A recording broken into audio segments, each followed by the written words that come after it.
बोलो ताप्ती मैया की, ताप्ती मैया की, ताप्ती मैया की।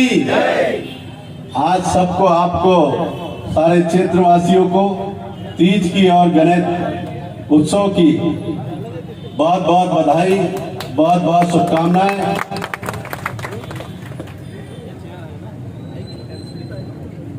आदरणीय बोड़खे जी ने नारा दिया, वो फिर से मैं भी आप लोग दोहराएंगे।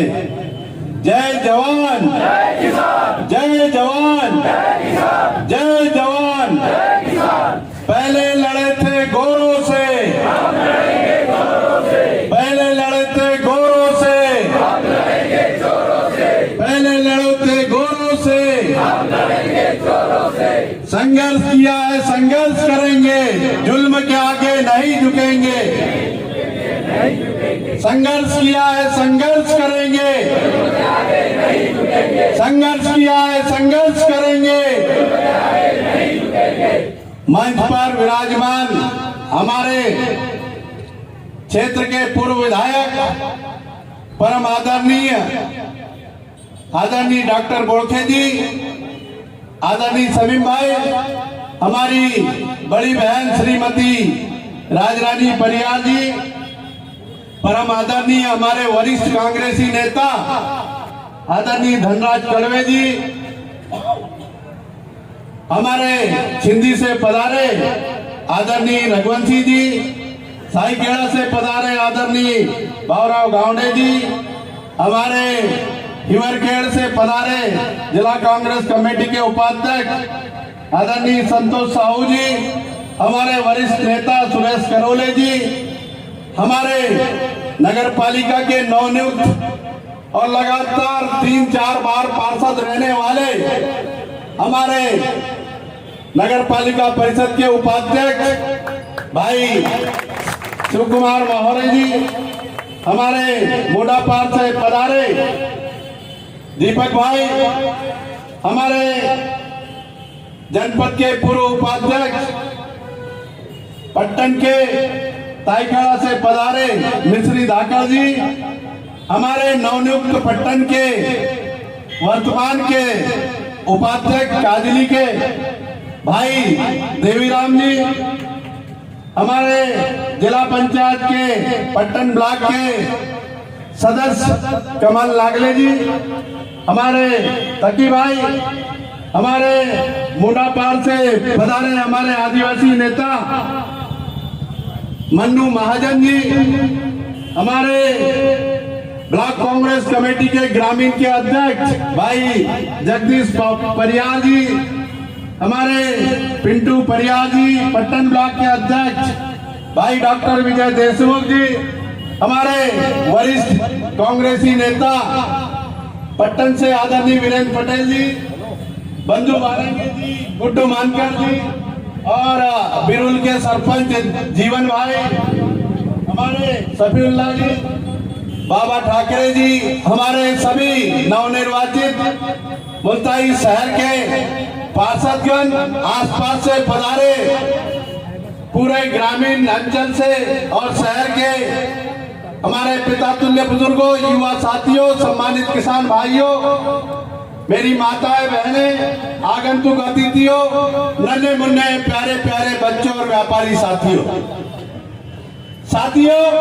पत्रकार साथियों, यहाँ जितने भी लोग आए हैं, स्वतंत्रता संग्राम की जब लड़ाई लड़ी थी आजादी की, तो देश के हमारे जनपद के सभी सदस्यगण, सभी सरपंचगण, सभी उपस्थित देवी और सज्जनों, आजादी की लड़ाई हो या कोई आंदोलन हो, पूरे देश के लोग तो साथ रहते हैं, लेकिन आगे बहुत कम लोग होते हैं, चुनिंदा लोग होते हैं जो लड़ाई लड़ते हैं। उसका सबको फायदा पूरे देशवासियों को, क्षेत्रवासियों को, गांव वालों को होता है। और यहाँ जितने भी लड़ाई लड़ने आए हैं सारे लोग, इसका फायदा पूरे गांव वालों को बिजली बिल माफ करने के लिए होगा।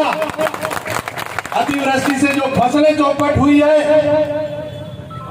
जो फसलें खराब हुई है, उनको यदि मुआवजा मिलता है तो इसका सारा श्रेय आप जैसे योद्धाओं को जाएगा जो आप लोग उनके लिए लड़ाई लड़ने आए हो।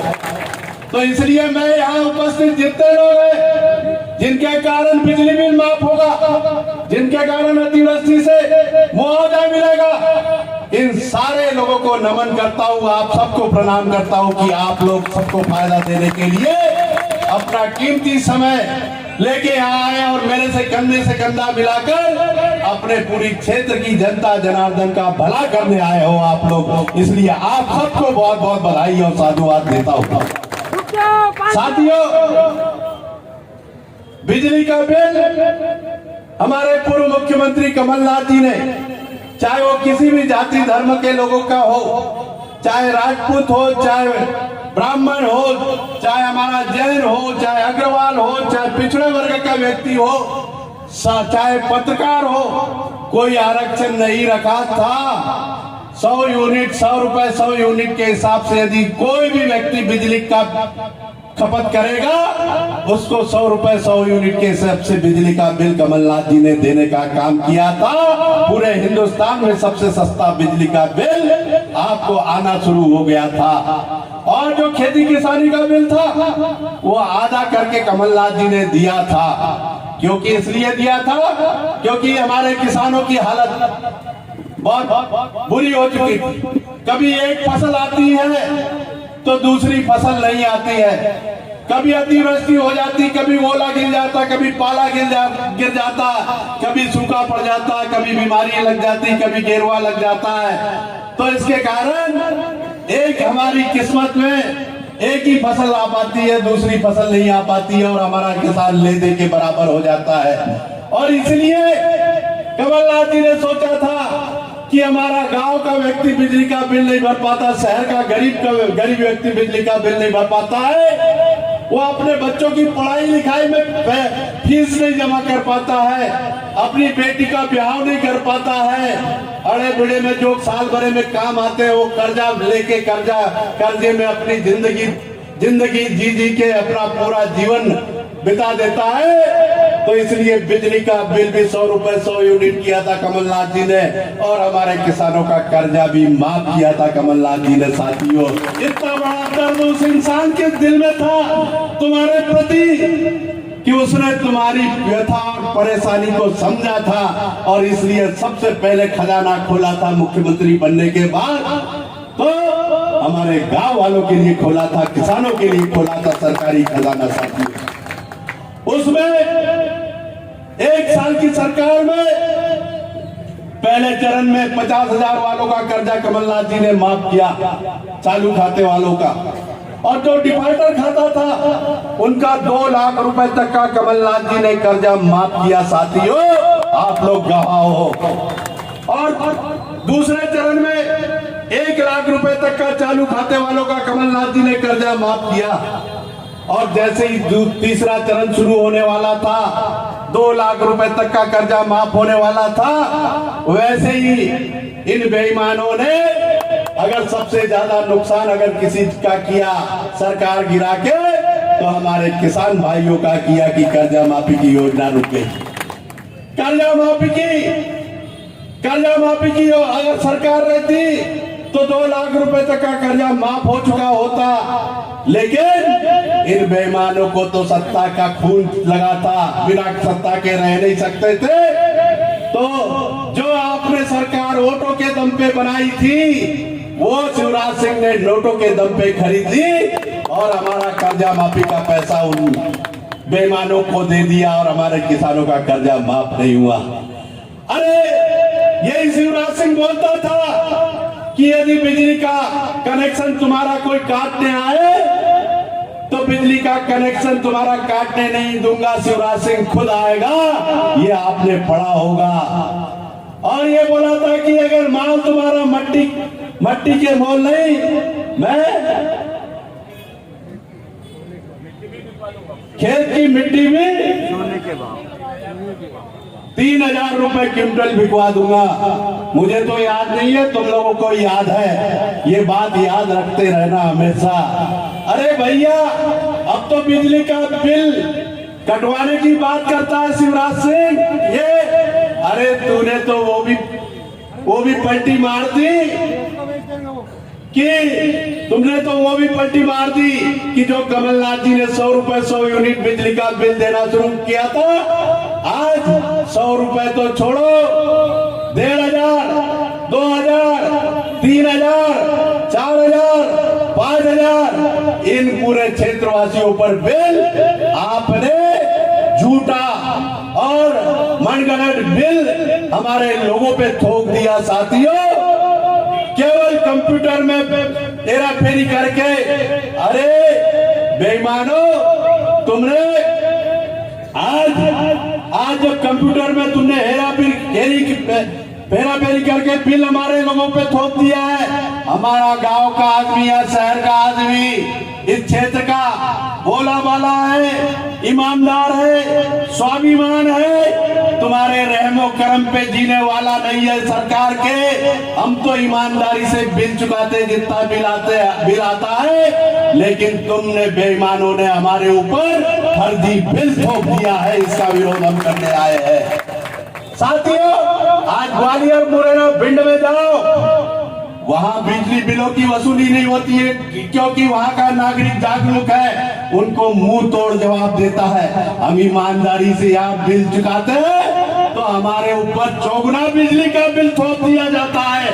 ये अन्याय हमारे लोगों के साथ ही कर रहा है शिवराज सिंह।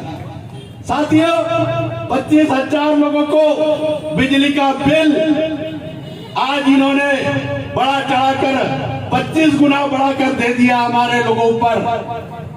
आज 25,000 लोगों से आवेदन मंगवाया जा रहा है। अरे भैया, कुछ लोग आवेदन देंगे, कुछ लोग नहीं देंगे। जब तुमने स्वीकार कर लिया है कि हमारी कंप्यूटर की गलती है, तो फिर एक क्लिक में कंप्यूटर में क्लिक मार के वो सारे बिजली के बिलों को सुधार दो। तुम्हारे पास आवेदन देने की क्या जरूरत है?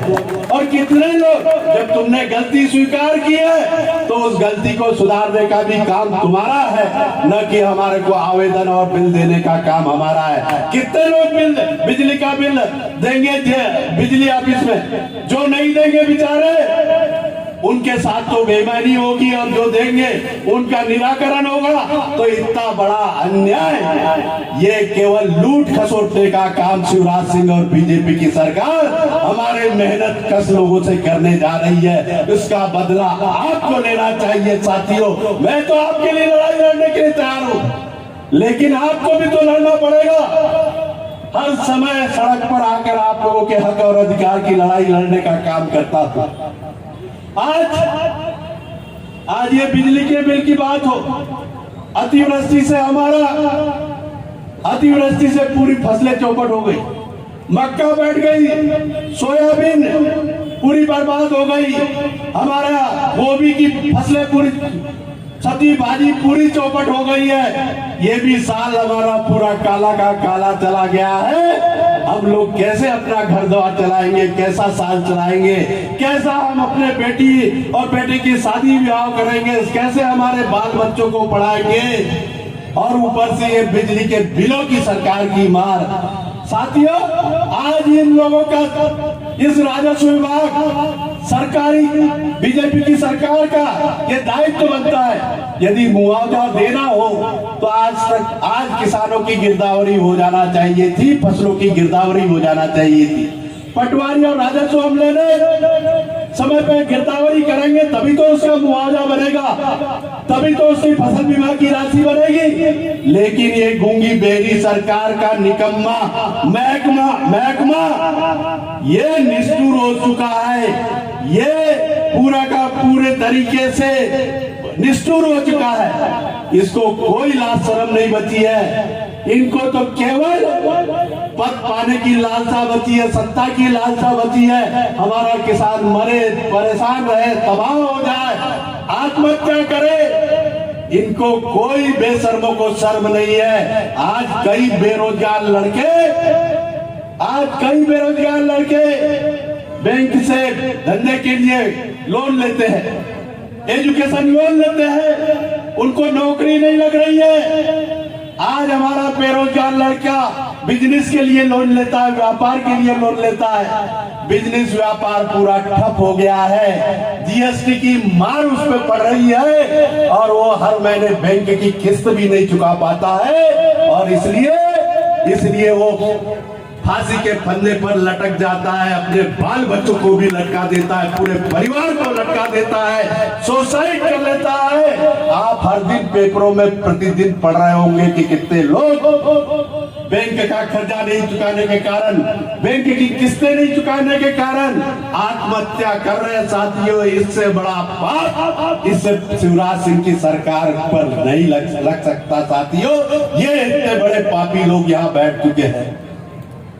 साथियों, आज हम अतिवृष्टि और मुआवजे के लिए आज एसडीएम मैडम से बात करेंगे कि गिरदावरी हो, हमारे फसलों को मुआवजा मिले, फसल बीमा की राशि मिले और पिछले कुछ गांव जो छूट गए थे उनको भी फसल बीमा की राशि अभी तक नहीं मिली। हमने विधानसभा में भी लड़ाई लड़ी है, उसको भी जल्दी से जल्दी फसल बीमा की राशि पिछले सालों की दिलवाने का काम करने के लिए लड़ाई लड़ेंगे। साथियों, लोग सत्ता में आते हैं तो घमंड में आ जाते हैं और उनसे पच नहीं पाता सत्ता का पथ, और इसलिए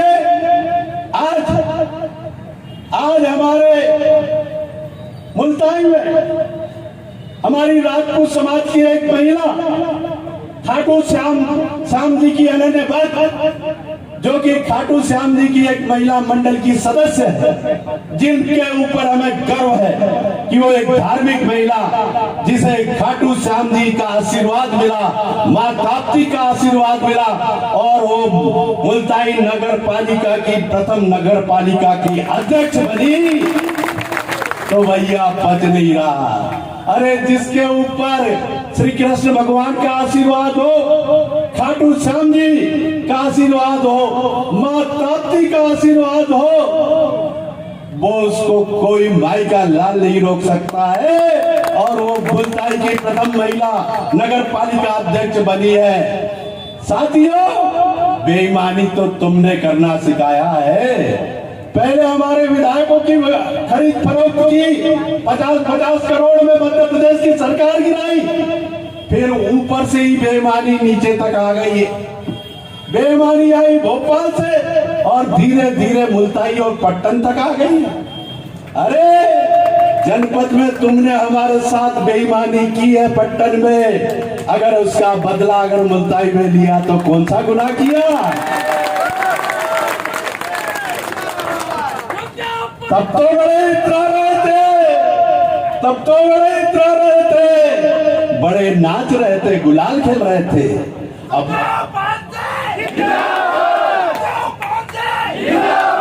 अब कैसा मौसम छाया, अभी तक पचा नहीं पा रहे रे भाई। अरे मुझसे अपने लोग बोले, भैया पांसे जी ये सच्चाई की राजनीति नहीं, थोड़ी टेढ़ी मेढ़ी उंगली, सीधी उंगली से गिरी, टेढ़ी उंगली से घी निकालना पड़ा। मेरे को भी जगाया मेरे अपने लोगों ने, नहीं तो मैं ये झूठ फरेब छल कपट की राजनीति से कोसों दूर रहता हूं। और गांधी चौक के मंच से ही बोला गया था सरियाम कि 9-2-11 करना है, 9-2-11।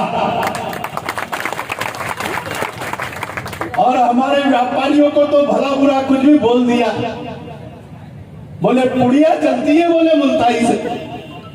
अरे पुड़िया हमारे व्यापारियों की खराबी के लिए नहीं चलती है, इस क्षेत्र की अच्छाई और खुशहाली के लिए चलती है। और हमारे व्यापारियों की पुड़िया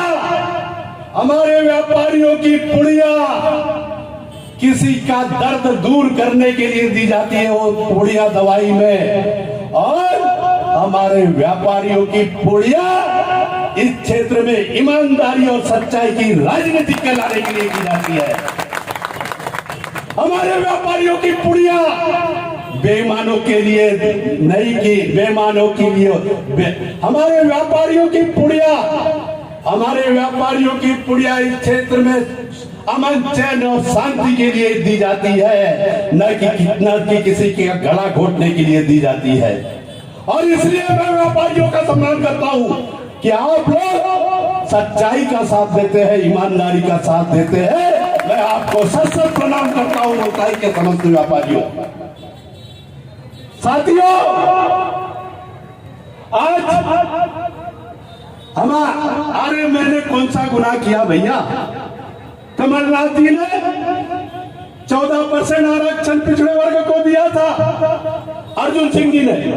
फिर कमलनाथ जी ने उसको 27% किया। पिछड़ा वर्ग का भी भला किया, चाहे वो माली हो, कुंडी हो, किराड़ हो, पवार हो, सोनी हो, तेली हो या सारी जाति को लोगों।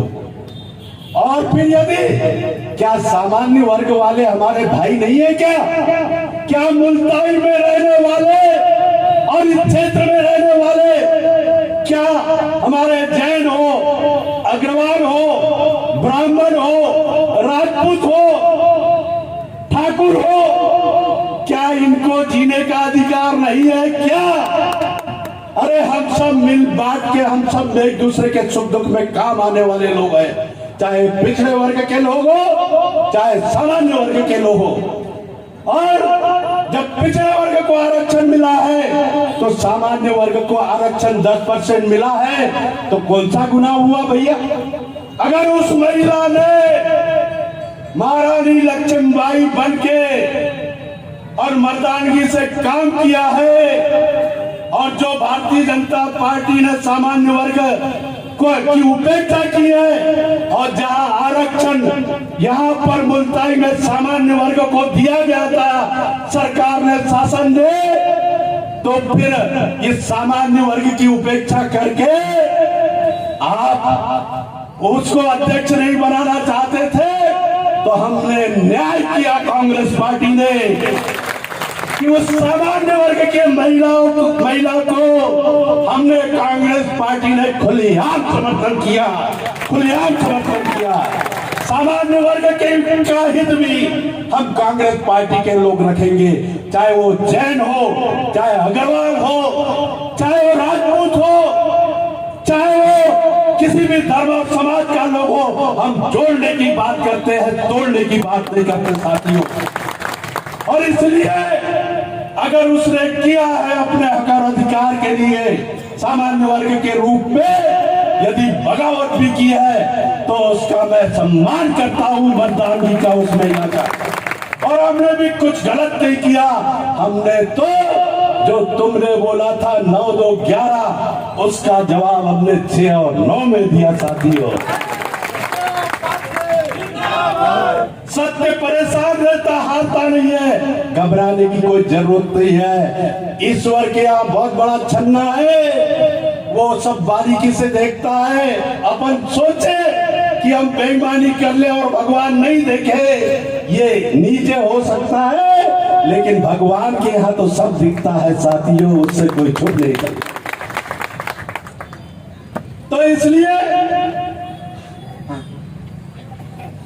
इसलिए साथियों, इस संघर्ष की लड़ाई में जब मंत्री थे तो बहुत भीड़ भाड़ लगती थी, लेकिन वो भी समय अपन ने वो भी समय देखा 1-1.5 साल तक। अब विषम परिस्थितियों का भी समय देखा, तो ये बहादुर वीर सिपाही अच्छा हुआ जल्दी समय दिखा दिया, ताकि आने वाले समय में इन वीर बहादुर सिपाहियों को तरजीह दी जाएगी, सम्मान दिया जाएगा, सर माथे पे उठाया जाएगा कि कौन बुरे वक्त में खड़ा था, कौन। साथियों, आज गांधी चौक से अरे किसी समाज का अपमान नहीं करना चाहिए। राजपूत समाज की महिला के ऊपर जो आपने कालिक पोतने का काम किया, हमारी माताओं बहनों और इस मुल्ताई शहर की महिला बहन के ऊपर जो कालिक पोतने का काम किया, इससे बड़ी शर्मनाक बात नहीं हो सकती साथियों। इसका बदला समय पर लिया जाएगा। और मैं पुलिस प्रशासन को भी चेताना चाहता हूँ, होश में आ जाओ, ठीक हो जाओ और जरा कानून का राज कायम करो। इन गुंडे, मवाली और बदमाशों को जुआड़ियों सटोरियों को और शराबियों को अंकुश लगाओ, नहीं तो एक दिन थाने का घेराव किया जाएगा और तुमसे भी हिसाब किताब लिया जाएगा। इन्हें जिसने भी ये ओछी और घटिया हरकत की है उसको तत्काल गिरफ्तार किया जाए, अन्यथा पुलिस प्रशासन समझ जाए कि ये महिला मंडल सड़कों पे आएगा तो तुम्हें चूड़ियां पहनाने का काम करेगा।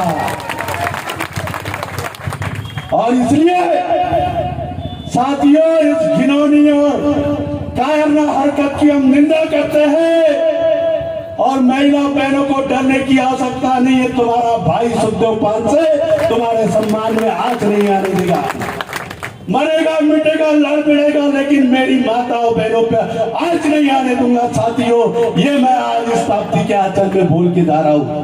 साथियों, गांधी चौक पर अरे राजपूत समाज की महिला अध्यक्ष बन गई तो सामान्य वर्ग की उसको हक मिला है, तो जरा बचाओ और घमंड में सत्ता के इतने मत आओ कि किसी भी समाज को मजाक उड़ाना बंद करो।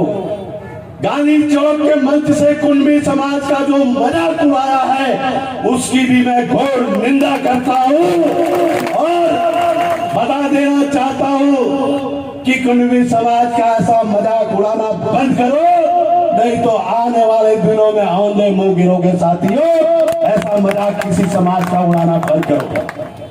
साथियों, आज 30 वर्षों से यहाँ भारतीय जनता पार्टी का सांसद है, 30 वर्षों से भारतीय जनता पार्टी का सांसद है। 4 बार मुन्नी खंडेलवाल जी को मुल्ताई की जनता ने एक तरफा वोट दिया, आंख मूंद के वोट दिया।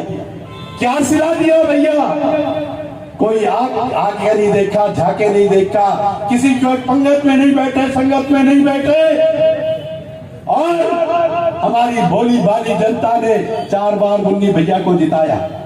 फिर उसके बाद हेमंत मुझे हराकर हेमंत खंडेलवाल जी को सांसद बनाया है। फिर उसके बाद फर्जी आदिवासी का सर्टिफिकेट लेके इस जिले के आदिवासियों का हक छीनने का काम किया और ज्योति धुर्वे को 10 साल तक सांसद बना के रखा, हमारे आदिवासी समाज का अपमान किया। उसके बाद डीडी भाई आए, अरे जो ट्रेनें चलती थी महानदी एक्सप्रेस जैसी, इन सांसदों के कार्यकाल में वो भी बंद हो गई है। साथियों, ये मुल्ताई का पूरे तहसील का रेलवे स्टेशन से जो आना जाना करते हैं आपका बड़ा नुकसान है। हमने समता जैसी सुपरफास्ट ट्रेन कमलनाथ जी से मुल्ताई स्टेशन पे रुकवाई, धुनी वाले दादा के भक्तों के लिए दादा धाम रुकवाई, नागपुर जयपुर रुकवाई। 30 सालों से इन सांसदों ने केवल वोट लेके गए साथियों, और इनके छुटभइये नेता आप लोगों को गुमराह करते, गांव गांव में आके नारे और मुहावरों से गुमराह करते रहते हैं। थोड़ा आपको समझना पड़ेगा। साथियों, आज महंगाई आज चरम सीमा पर है। महंगाई की मार हर आम नागरिक पर है, बेरोजगारों पे है, नौजवानों पे है, किसानों पे है, मजदूरों पे है, गरीबों पे है, सभी पे महंगाई की मार है।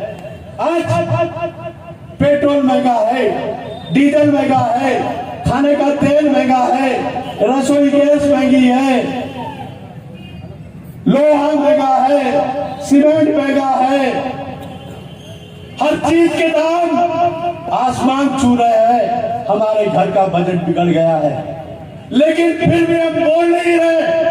अरे आपको चौक चौराहे पर ये इन्होंने तुम्हारे दिमाग में जो भर दिया है इसको निकालना पड़ेगा, और सच्चाई को इन सारे कार्यकर्ताओं को गांव गांव में, गली कुचे में, चौक चौराहे पे, सड़क पर, पांटेलों पे जाके आपको इनके दिमाग ठीक करना पड़ेगा। अपनी जनता को ठगने से बचाना होगा। ये काम आप लोगों के हाथ में है साथियों।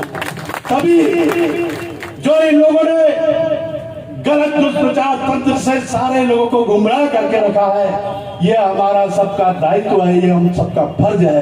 तभी हम अपनी जनता को इस महंगाई की मार से उबार सकते हैं, इस प्रताड़ना से उबार सकते हैं। ये बातें भी आपको करना होगा। साथियों, अभी हमने जैसे ही 2-3 दिन पहले व्हाट्सएप फेसबुक पे प्रेस विज्ञप्ति जारी की, वैसे ही इन अंधभक्तों के होश ठिकाने आए कि अब 5 का आंदोलन होने वाला है। और जब जब आंदोलन होता है उसका रिजल्ट निकलता है, जब गाड़ी आगे चलती है सुखदेव 500 की, तो फिर पीछे नहीं हटती है, आर पार की लड़ाई लड़ती है। तो आनंद फानंद में नौटंकी, बिजली के अधिकारी को बुलाकर नौटंकी, फोटो बिल माफ, ये हो गया वो हो गया। अरे भैया, अभी तक के तुमने कंप्यूटर में बिल बदला क्या तुम अगले महीने का बिल उसमें जोड़ के तो नहीं आएगा?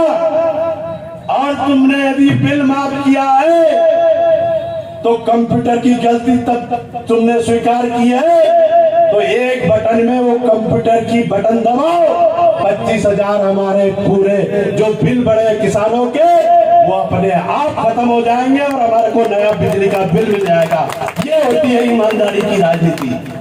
उन्होंने सोचा कि लोग आएंगे भीड़ कम करने के लिए। अभी आनंद फानंद में एक बहुत बड़ा धोखा इन्होंने किया है, लेकिन ये झूठ फरेब की राजनीति ज्यादा दिन में चलती है। और तुम्हारे को हमारे किसानों के जो पड़े हुए बिजली के बिल है, जो तुमने जबरन तोपे हैं, वो तुम्हारे को तत्काल वापस लेना पड़ेगा, तुम्हारे बाप को लेना पड़ेगा साथियों, क्योंकि हमारी मेहनत की गाड़ी कमाई है, हमारी मेहनत की गाड़ी कमाई है, ये हराम की कमाई नहीं है जो तुम्हारा सरकारी खजाना तुम हमारे गरीब किसानों से भरना चाहते हो। तो साथियों, हम आज चलेंगे थाने में एक ज्ञापन देंगे कि उन लोगों को तत्काल गिरफ्तार करो जो हमारी महिला बहन जो नगर पालिका अध्यक्ष और पार्षद के फोटो पर तुमने कायरना हरकत की है, बुज़दिलों जैसी हरकत की है, काली पोतने की, वो तो तुम्हें आने वाले समय में राजपूत समाज और मुल्ताई शहर और क्षेत्र जिला माफ नहीं करेगा। उन लोगों को आपको तत्काल गिरफ्तार करना चाहिए और उनको सजा देना चाहिए। उसके लिए थाने में ज्ञापन देंगे। उसके बाद हम एसडीएम कार्यालय चलेंगे, वहां हम एसडीएम मैडम को और बिजली के अधिकारी को चर्चा करेंगे कि हकीकत क्या है, तब हम लोग वहां से पीछे हटेंगे, नहीं तो पीछे हटने वाले नहीं है। तो यहाँ से थाना और थाने के बाद एसडीएम कार्यालय। साथियों, ये मेरी कोई व्यक्तिगत लड़ाई नहीं है, ये हमारे सबकी लड़ाई है, पूरे क्षेत्रवासियों की लड़ाई है, जिसका नेतृत्व हर गांव से आए नौजवान और किसान और सब लोग कर रहे हैं। इसका अगर श्रेय जाएगा सारे गांव को फायदा पहुंचाने का, तो आप सबको जाएगा। इसलिए सब लोग एकजुट होकर लड़ाई लड़ेंगे। इनकलाब, इनकलाब। अभी तो ये अंगड़ाई है, अभी तो ये अंगड़ाई है। बिजली बिल माफ करो, बिजली बिल वापस लो। नारी का अपमान नहीं सहेंगे, नारी का अपमान नहीं सहेंगे। इनकलाब जिंदाबाद, किसान एकता जिंदाबाद, जय जवान, जय जवान। बहुत बहुत धन्यवाद। जय हिंद, जय भारत। उपस्थित सभी साथी ध्यान रखें, आप कार्यक्रम के पश्चात माननीय सुखदेव पांसे जी के